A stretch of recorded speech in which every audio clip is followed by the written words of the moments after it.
maybe a week later than we anticipated, but a little bit of chaos in Class 7A Region 3 last week. This is the Under the Lights podcast. I'm Kyle Parmley, joined by Gary Lloyd today. Gary, let's talk a little high school football. What we saw last week, you were there for Vestavia Hills knocking off Hoover and doing so in a very physical and dominant nature. That had to be a sight to see.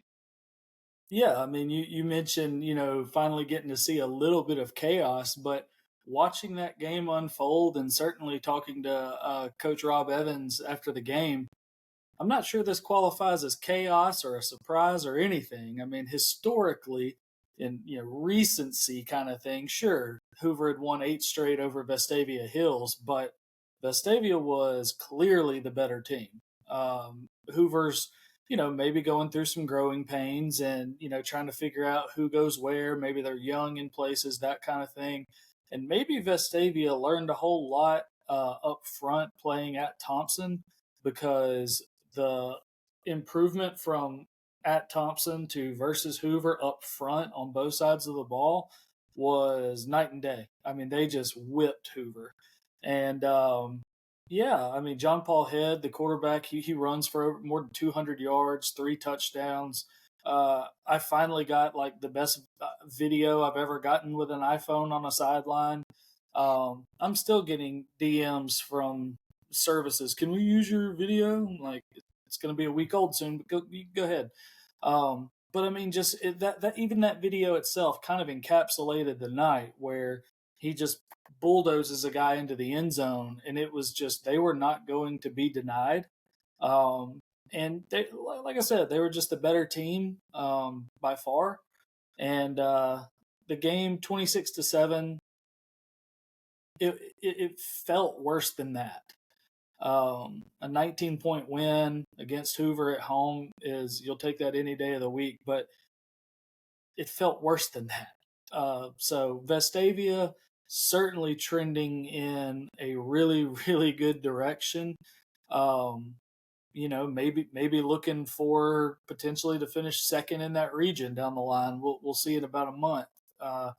Hoover, on the other hand, I feel like that win at Spain Park the previous week looms pretty large right now, because the way the Bucks played, and some of their offensive struggles. I wouldn't be surprised if we're watching Hoover fight for that third, fourth spot this year in the region, which that would be chaos. But I wouldn't be surprised if we're looking at that in about a month's time. Yeah, that's one thing that I didn't think at the time would mean as much as it could. And like you mentioned, that Hoover win over Spain Park. And now you got to be thinking that Spain Park is looking back going, man, we had it right there, and just couldn't quite get over the hump there.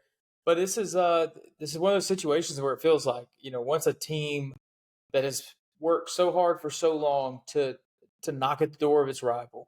You see scores in the years past. Like Josh Niblett would always talk about this when he was at Hoover, and they would go over to Vestavia with supremely talented teams compared to Vestavia, and they would always get a tough ball game. There were just so many times that it wasn't a convincing win or anything like that. So I think this feels like one of those scenarios for Vestavia folks that this kind of like you finally broke the door down and were really able to do something there.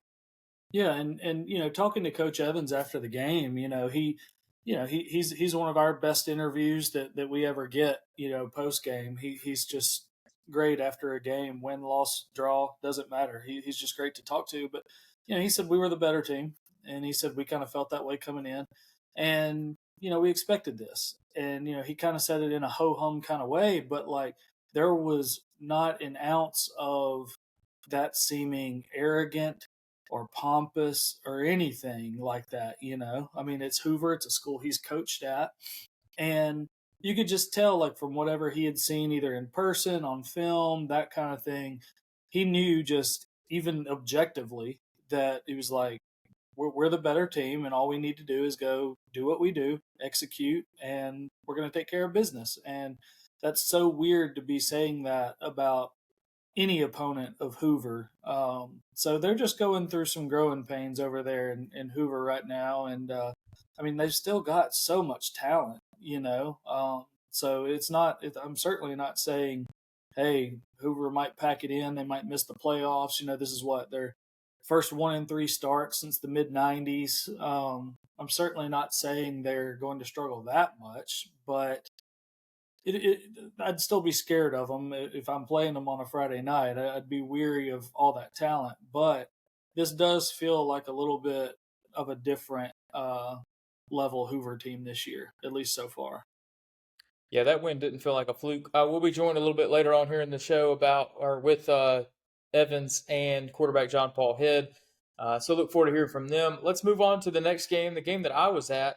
I was thankful that I picked a good one as well. Briarwood beats Pelham 28-21.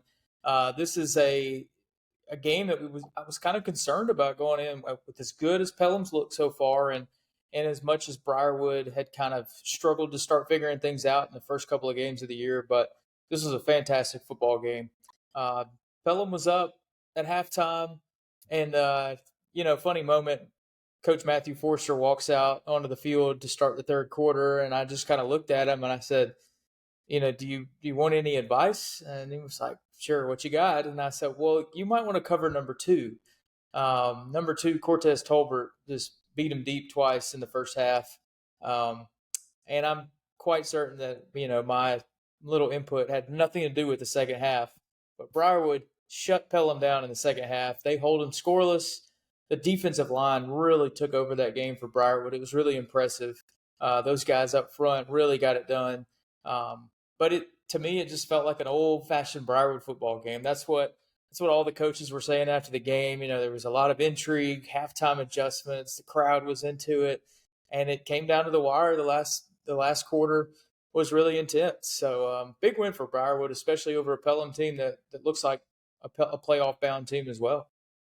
Yeah, I mean, I think that's kind of how we previewed this game was, a physical, trenches, close region game, and it was. And like you said, prototypical old-fashioned Briarwood win. You give up some big plays early, and that whatever they do at halftime down there works, and it certainly worked Friday, shutting down. You mentioned the receiver, the quarterback, who's a dual threat guy, shutting him down, and just another tough, gritty win. So that they're looking good in region play, and that's a good thing as they continue forward and match up with Helena down the line. So that Helena looks really good. So another big win, a needed win. Yeah, and one thing that on the offensive side of the ball, Josh Thompson had a really, really strong game. 17-21, 200 yards, a couple touchdowns. That was really nice to see him put together an all-around game. Didn't make any mistakes, just directed that offense up and down the field all night. So looks like if he can build on that, the Lions will be a factor as we keep going. Let's stay in 6A in that region. Homewood gets their first win of the year. Just like I told you guys, they beat Calera 43-21, and that's a big score, but the game wasn't even that close. Homewood absolutely dominated this game. Yeah, did it in all phases, forced turnovers, threw the ball well. And so despite a 1-3 start for Homewood, you start gelling at the right time and winning these important games in region play, and you're going to be, they're still going to be a factor come mid-late October. So hopefully for them, we'll keep seeing them play games like that, like they did Friday. Yeah, no, that was really cool to see. Just they got contributions from all over. Uh, in the same part of the world, John Carroll goes up to Hayden. They win 44-6 to go to 4-0 on the year. They're just they're doing what they need to do right now. That's the most impressive thing. You've seen teams get big upset wins early on and they're not able to sustain it. But this John Carroll team just continues to build, continues to. I think Steve Irvine mentioned in his game story. They keep talking about that 1-0 mentality, which has kind of become cliche over the years, but it's obvious that they're locked in on taking care of business one game at a time, and it's working. Yeah, I mean, we talked about it in previewing this game. I think I said I like John Carroll here just because Hayden seemed a little down. They haven't scored a lot of points, but when John Carroll beat Fairfield, you were at that game.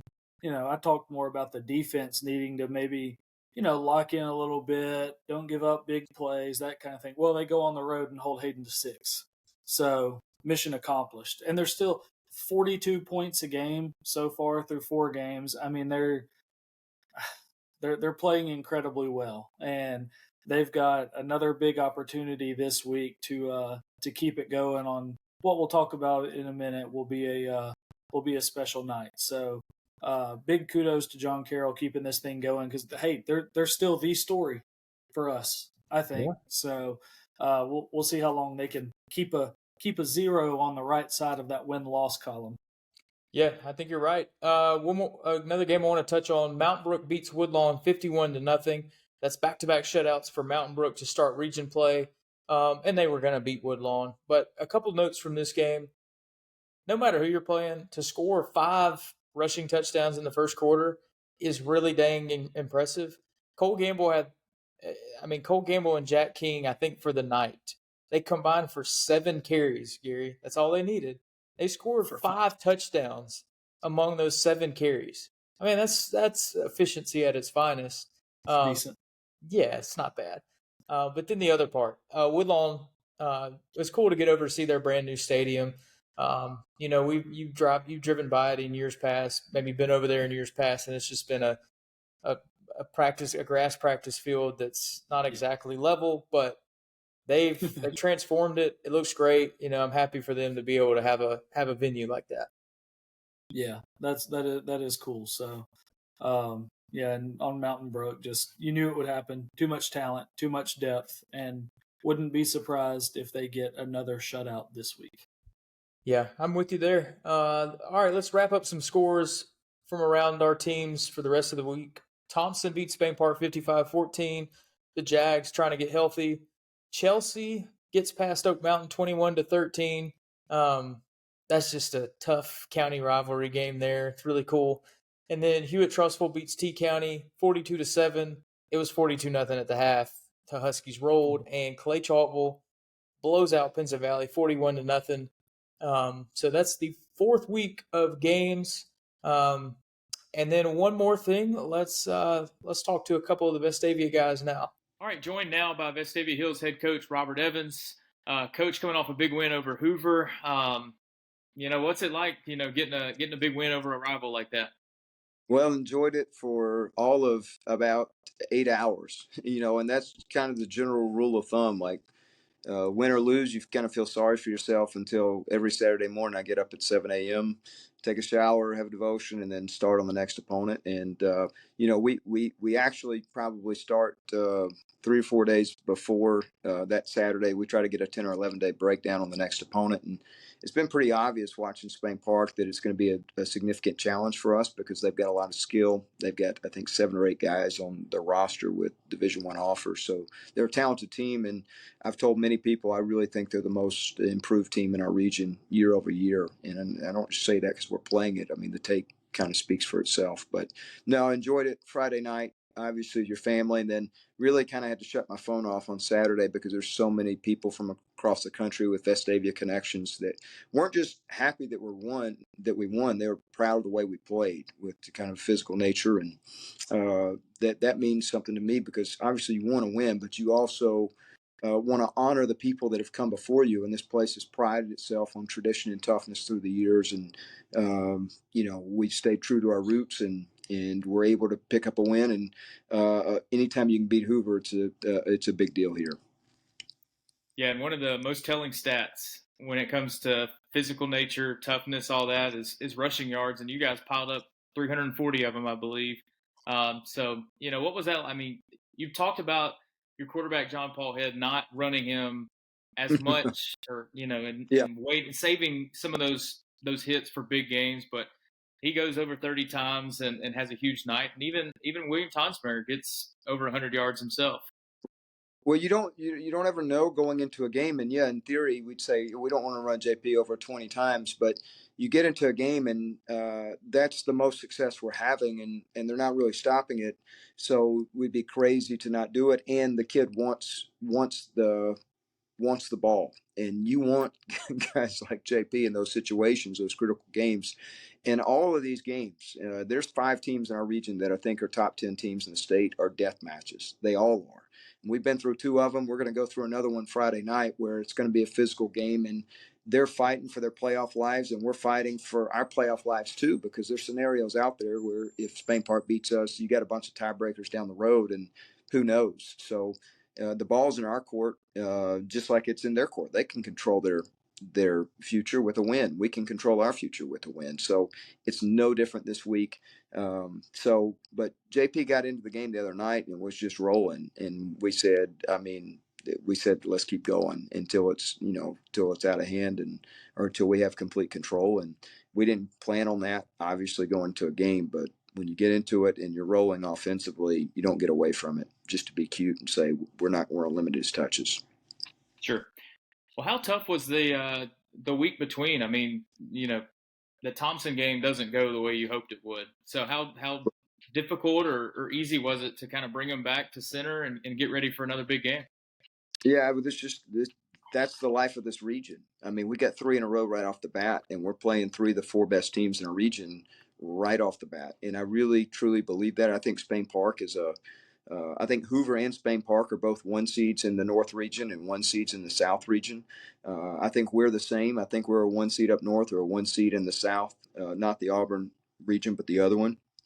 So you can sit there and wail and feel sorry for yourself or pat yourself on the back, either which way you want to skin the cat. But we have to totally lock in, and I let our players celebrate till Sunday when we come in, or to feel sorry for themselves or whatever till Sunday when we come in and we flip the page. But Saturday mornings, it's always flipped in my book, and it's on to the next one. Like, obviously it's a little bit more enjoyable. I enjoy my coffee more after a win, but you just have to. You have to put your head down, and then we're not going to smell the roses, but thankfully we're beat up and we've been through the ringer the last 2 weeks physically, and we'll be through the ringer Friday. But thankfully the off week comes next week and we'll heal up and kind of get a recharge, because we are beat up and probably a little mentally, not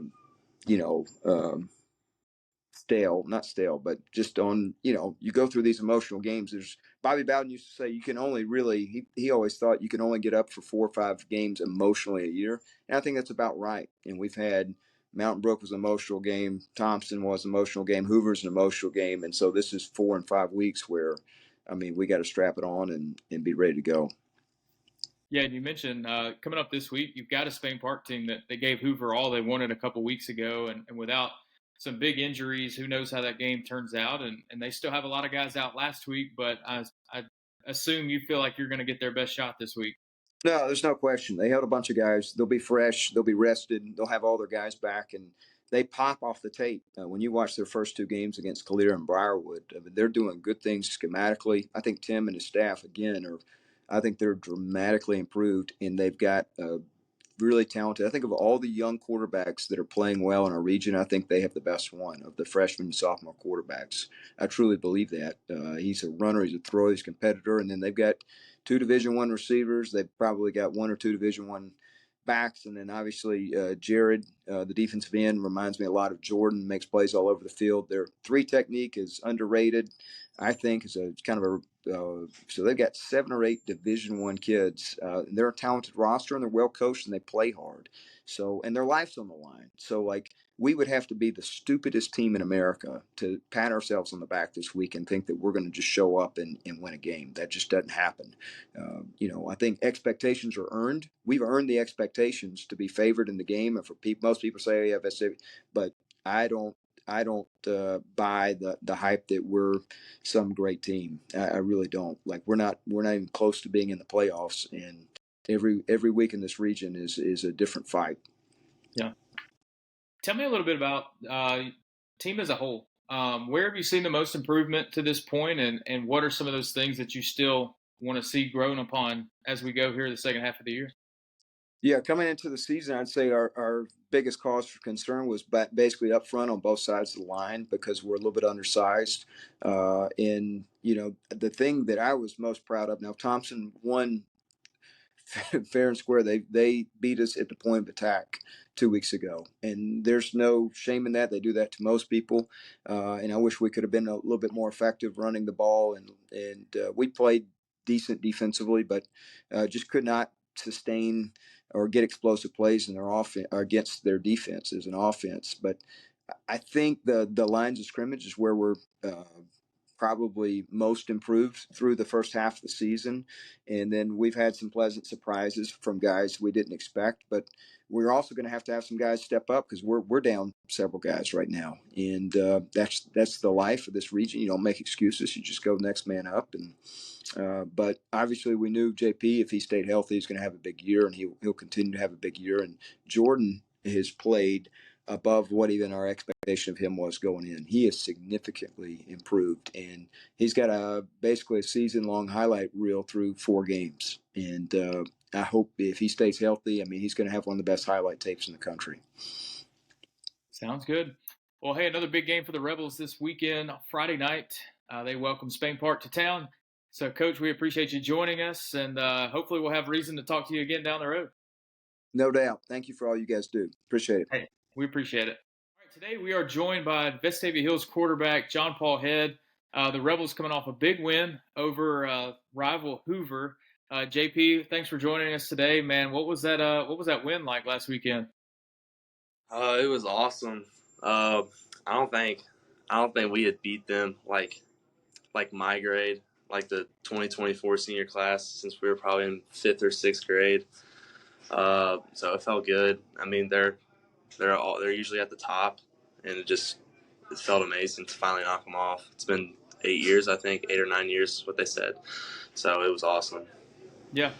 So kind of take me into the week of preparation. I mean, you guys probably would have liked to have a much better showing on offense against Thompson. So what was that in between week like, getting coming off of that and then getting ready for Hoover? Well, they stressed a lot, just having our usual pace, because against Thompson we weren't really ourselves. We didn't play that well, and we tried to do too much during the play calling. And the whole week we prepared to kind of air raid and throw a ton. But after the first couple of drives, we just realized we could run all over them, and they were also covering up our schemes really well in the passing game. So, and we were in second or third drive, I looked at their D linemen, and they were dying, and I was like, okay, we're just gonna run it now. And how much fun is that when you guys have done this quite a bit the last 2 years, where you just run and run and run and just kind of wear down an opponent physically and mentally? It's awesome during the game. Like, it's awesome when you see someone go down with a cramp, because you know that you're killing them that way. But it's not fun on Saturday morning when I wake up. I wake up at 8:30, and I don't even get out of my bed till 10 o'clock because I just hurt so badly. But it's a really good feeling when you see that. I wouldn't say give up, but they're almost kind of helpless. So. Yeah. No, so kind of tell me about this whole mentality of this offense. With Coach Evans coming in last year and bringing in the principles of Josh Franklin, your offensive coordinator. Kind of take me back. What was it like learning this new offense and the mentality that you guys wanted to have, where you try to go as fast as possible, but also be as physical as possible? Well, I mean, we're aware that we don't have the best athletes in the state, and we have to utilize other stuff like being in shape and being smart, like using all the shifts and stuff like that, and all the motions. I mean, some of our play calls are really long. When we go to a huddle, sometimes I have trouble because they're so long. But I mean, Coach Franklin, he's a genius. I don't know how he does it, but when we go to walkthroughs and we'll do one play, and then next play is the exact same thing except a pass, or it blows my mind. And then I'll go play Madden, and I'll be like, oh my God, these are the same plays. How does he? But yeah. Well, that's awesome. So, starting this season, Coach Evans made it a point to say that, like we don't want JP to have to run 25, 30 times a game and really kind of manage that. But in games like against Hoover, that those are situations that require that. Just how conscious are you of that? I mean, you mentioned, waking up Saturday mornings isn't always very fun, but you absorb a lot of hits during the year. When we have to play Hoover and Thompson and Trustful, it's just we got to do what we got to do to win. Like I heard him say that towards the end of the third quarter, just give it to your best back. And I knew I was going to have to run a lot, and I was like, just bring it on. What we got to do to win. And how much has it helped you to have a guy like William back there with you that, I mean, he's throwing up 100-yard games like it's nothing so far? He's stepped up really. He's stepped up a lot this year because he's gotten a lot stronger. He hasn't gotten bigger, but he's gotten a lot stronger. I mean, I've known him. I mean, we have baby pictures together. He's a year younger than me, but he got held back. But I mean, we've been playing baseball and football for a long time together, and it sounds corny, but we have like a connection back there, and he's really stepped up this year and taken on the role. Yeah, no, that's awesome. Well, so what's the outlook for this team? Like, how do you guys feel? You get Hoover and Thompson are obviously those are the two schools, the two teams that have been at the top of this region for so long. But now you've got to find a way to sustain this momentum and kind of keep this drive going. Well, I mean, the goal is to just win out. If we win out, then we'll be number 2 seed. Well, if we win out and Thompson wins out, then we'll be a 2 seed and we'll have home field advantage for first playoff game. And that's what he's been trying to stress us is get a home field advantage the first playoff game. And I mean, our goal is to win this week, then go into a bye week, and then kind of after that, it's kind of we're like in control. Sure. Well, so you're committed to UAB to play baseball.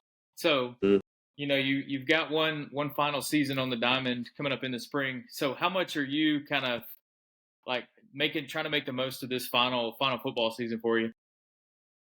I mean, it's kind of sad. Like when I go to bed at night and I realize I'm like, well, I mean, that was my like on Friday. I was like, that was my last time ever playing Hoover in football, and like that's never gonna happen again. Yeah. And I mean, I've been playing those guys since I was 8 or 9 years old, and looking up there. Yeah, I mean, I'm like, man, it's kind of sad. But I mean, when we go to baseball, I'm like, well, I'm gonna be doing it next year. So, but yeah, no, I hear you. Well, so finally, just kind of, what would it mean to you to finish the season out strong, and also just kind of what has it meant to you to be part of this Vestavia team and the program that you guys have helped really raise the level of the program? it means what my girlfriend has told me is like you're the guy that you're the quarterback that beat Mountain Brook and beat Hoover after droughts. Like that's a big deal, and you won a state championship for baseball last spring. Like that's a huge deal, and I mean I just try not to let it get to my head, because I mean you can try to stay humble, but it's really easy to just say, oh yeah, I'm the dude, I'm the man. But I'm just trying to stay humble. Try not to talk about myself a lot, but it's hard when I have to do these interviews, Sure. Well, hey, I mean that moment you kind of had a video that went viral the other day. That must have been pretty cool. Yeah, it was crazy because like I at halftime I talked to Gary Lloyd because I did that interview with him and I know him, and he was like, yeah, Max Prep's got the video, and I was like, no, that's not because like in my head it's like Max Preps is like the Bleacher Report or House of Highlights of high school and stuff like that. Yeah. It was just really cool. I was like, can I see it? And I was like, nah, I don't really need to watch it during the game. And then the next day, I was eating with my dad, and I got like a notification on Twitter, and he like sent a screenshot of like Sports Center Next asking for the video. I was like, wow, like this is crazy. Yeah, no, that's awesome. Well, hey, hopefully more highlights to come as we get into the second half of the season. But John Paul, thanks for joining us today. Congrats on the big win, and yeah, we look forward to seeing you down the road here. Thank you. Always a fun time talking to those guys. We will see how Vestavia Hills is able to build on that momentum from the Hoover win. So, Gary, let's jump right into Week 5. Hewitt Trustful traveling to Hoover. This is a huge game when it comes to Region 3, especially not just getting in the playoffs, but playoff seeding. This game will play a big role in that. But this, over the years, has been a house of horrors for the Huskies. House of Horrors, that's a good way to put it. I mean, yeah, 4-22, I think it is, all time for Hewitt Trustful against Hoover. And only one of those wins has been at Hoover. I think it was 1997. Yep. They got a close win at the Met. So, definitely a house of horrors. But if there was ever a year to go into Hoover and get what would be a maybe season-defining win in a way, in terms of maybe you finish first or second in the region and get to host a playoff game instead of traveling 65 north come the first week of November. It's this year. I mean, Hoover, like we talked about a bit ago, seems like maybe they're down just a little bit, offensively, trying to figure things out, especially in the running game. And Hewitt Trustful has just been, the first game of the year against Central Phoenix City, which might be the best team in the state. That game notwithstanding, they've just been incredibly explosive, efficient, dynamic. The defense has really rounded into form as of late. I mean, against Oak Mountain and against Tuscaloosa County, but 14 points in 2 games is still 14 points in 2 games. So back-to-back 42-7 wins. I don't know that Hoover has enough firepower in this one, but Hewitt Trustful still got to go over there. They've still got to get off the bus, put on the pads, and execute. There's no game that you can sleepwalk through, especially at Hoover. So I do like Hewitt Trustful in this spot. I think they've just got too many playmakers, especially on offense, to drop a game like this. But, if you're Hoover, you're licking your wounds a little bit, but you get to go back home and you're playing in a game that is incredibly easy to get your spirits up for. So I would expect to see Hoover play better than they did at Vestavia Hills, but I'm not sure that it's going to be enough. How do you kind of feel about it? Well, I'll be out here for this one, and I'm really excited about it because all those things you just mentioned. But one thing that is always, I'm really glad that coaches don't let their teams believe whatever's said about them. Like, after a week or two of football, we're ready to tell this is high school, college, pro, any level. We're ready to just say these teams are great, these teams are terrible, these teams are average, move on. But I'm glad the coaches don't listen to us, and that allows for some peaks and valleys for everybody throughout a season. I mean, Hewitt Trustful, let's be honest, they didn't look good against Central, and they really didn't look that great against Gadsden City in spurts. But then the last 2 weeks, they've really turned it on, got things together, got things rolling a little bit, playing a lot better on defense, especially. And so, yeah, that's great for them coming into this game on a high note. On the flip side, Hoover is being told by everybody in the state that has an opinion that they're terrible and they're no good and the dynasty's over and all that. And I don't know if you've talked to many people that are like ardent supporters of the Hoover football program, but they're not buying that. They don't want that to be the case. And so that everybody in that building will be doing everything within their power to make sure that the Bucks continue to grow and build and not just tank a season, which they're not going to do. No. So I'm with you. I think Hewitt Trustful should be the favored team coming into this matchup. But at the same time, this is not at all a straightforward game for the Huskies by any means. No, that's what I mean is like, you can't sleepwalk through any game in Region 3, especially one at Hoover. You're not going to look at their record like it's Hoover. There's a mystique about it, but it's a Region 3 game.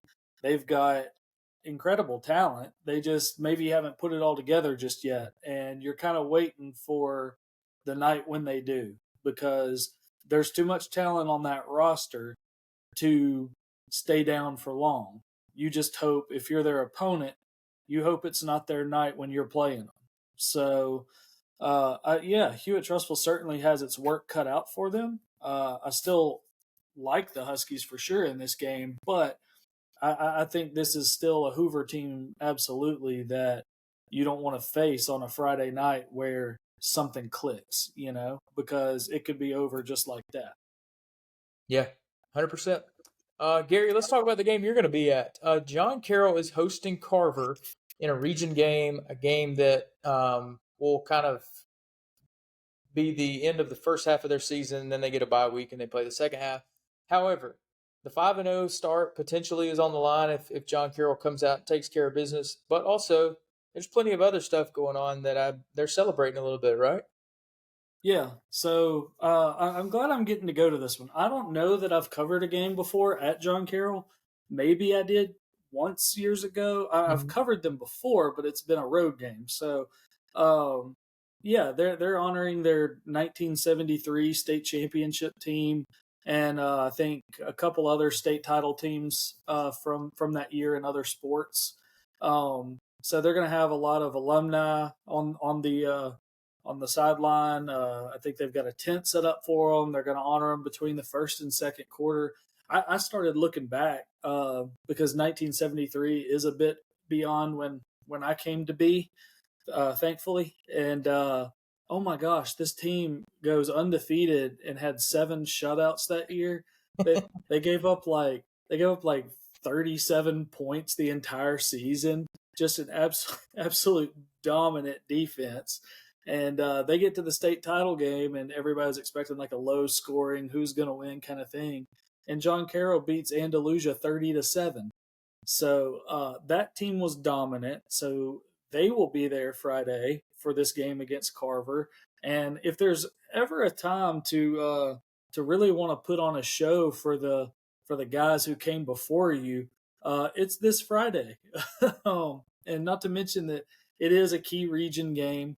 Carver comes in, I think, at 2-1 overall, 1-1 in the region. So it is pretty pivotal. It's a home game, region game, right before your bye, because after your bye week, you've got Ramsey and Pleasant Grove. So good luck. So it's not going to be easy after this. So you really want to lock in, no distractions, play well. This game historically has been a really close game, really close series. I think they've split 4-4, and the average score is like 16-14.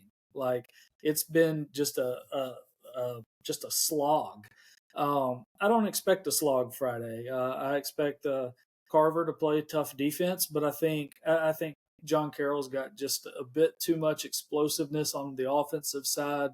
That confidence seems to keep building week after week.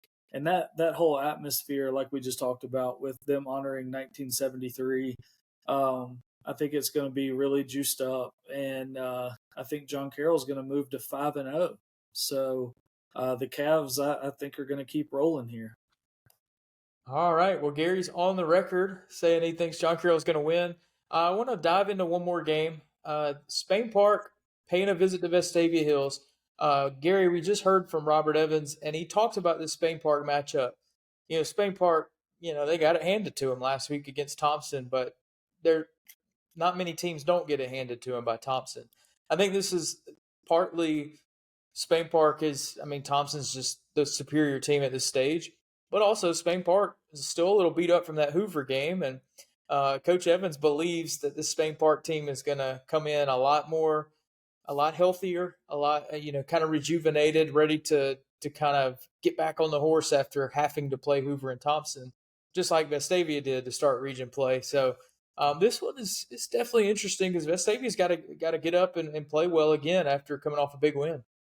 Yeah, if you're Vestavia, there can't be any letdown after beating Hoover for the first time since 2015, and having a a viral video, and all the celebration that they had as we beat Hoover, that kind of thing. I mean, you've got to get right back in, 24-hour rule, and wash that one away, because I think Spain Park has had the injuries, but if they do come in healthy and they come in and play like we know they're capable of playing on both sides of the ball, they've got a chance to hang around, not unlike the Hoover game you mentioned earlier this year against Spain Park, where you look up and fourth quarter starts and you're like, oh, we've got a little bit of a ball game.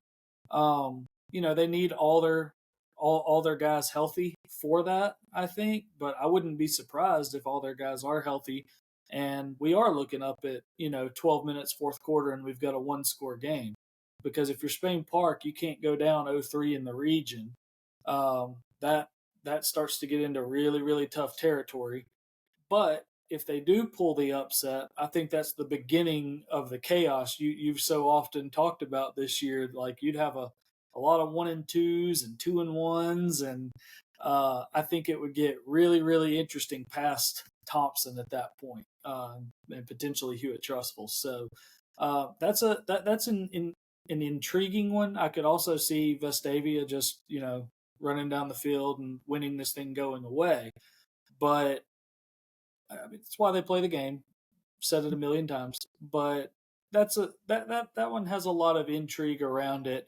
If Spain Park is healthy and maybe they have some tricks up their sleeves, I don't know, but it feels like it could be a fun game. I'm with you. I mean, I think this could be a really good game because Spain Park is clearly much improved over last season, and if they are healthy, they're good enough to give anybody a challenge. So, looking forward to seeing how that one shakes out. Couple other Region 3 games for you. Chelsea paying a visit to Thompson. That's going to be a tall task for the Hornets. Oak Mountain hosting Tuscaloosa County. The Eagles, you got a chance in this one. So you want to see if they can kind of capitalize and make good on rebounding from a tough loss last week. And then a few more games. Homewood paying a visit to Benjamin Russell. That's going to be a tough test for the Patriots. Ben Russell's got several high-quality athletes that are going to be tough for them to defend. Mountain Brook hosting Jackson Olin. Gary predicts a shutout in that one. And then finally, Clay Chalville paying a visit to Center Point. The Cougars looked really good last week. So that's what we've got coming up this week. I think me and Gary have got two really cool games to go to. Looking forward to seeing how those shake out. But Gary, any final high school football thoughts based on what we've got coming down the pipe this week? I mean, after this week, are you ready for? We'll have games week 5, but or week 6, whatever. But are you ready for a little bit of a slower week, a bye week for some of these teams, or do you want to just keep pushing through? I'm good either way. I mean, as an aside, we have some like meetings going on within our company that like next Friday. Yes, I'm going to be thankful that it's kind of a down week because it's going to be a long day for us. But Clay Chalville Thompson, it's going to be kind of fun, don't you think? I don't know who's going to that, but I think that game's going to be really entertaining. Yeah, I think it certainly has the potential to be. Who's televising it? We getting an ESPN2 type game? I haven't looked yet. Yeah, I'm pretty sure it's ESPN2. So Okay. that'll be a lot of fun. I mean, there's Mountain Brook Hoover is, kind of interesting. Yeah. Mountain Brook Hoover is always interesting. Yeah. So I don't know. This week though, yeah. I'm glad I'm getting to go to John Carroll this week. We spend so much time in 7A Region 3, 6A Region 3, and Region 5 that sometimes it might be easy to forget about like the 5A team you cover. Yeah. And I'm excited to go out there on a night that, regardless of the game, they're kind of honoring those who came before them and, won a state title in dominant fashion. And I think it might be the best week out of all 10 to go to, and so I'm excited to see what that place is all about, having not been there before, and just kind of see how this shakes out. We've talked about them so much, and we've talked to their quarterback, talked to Coach Mara already this season. I'm ready to see it from the sidelines. So looking forward to that. Me too. That's going to be cool. I think you'll enjoy being out at John Carroll. Good folks out there. They'll treat you well. But yeah, I think that does it for this one. I will go ahead and tease. When you start talking about Region 3 chaos here a minute ago, if we do get to an appropriate time, I do have quite an entertaining story to tell about playoff scenarios and how that can affect people in our world occasionally. So whenever we start talking playoff scenarios, I'll hold that story in the holster until then. But Gary, thanks for joining us as always. We appreciate you watching, listening, however you consume this. Another great week of high school football. Let us know what you think. I'm on Twitter at Kyle Parmley. Gary is at Gary A. Lloyd. We'll see you next time.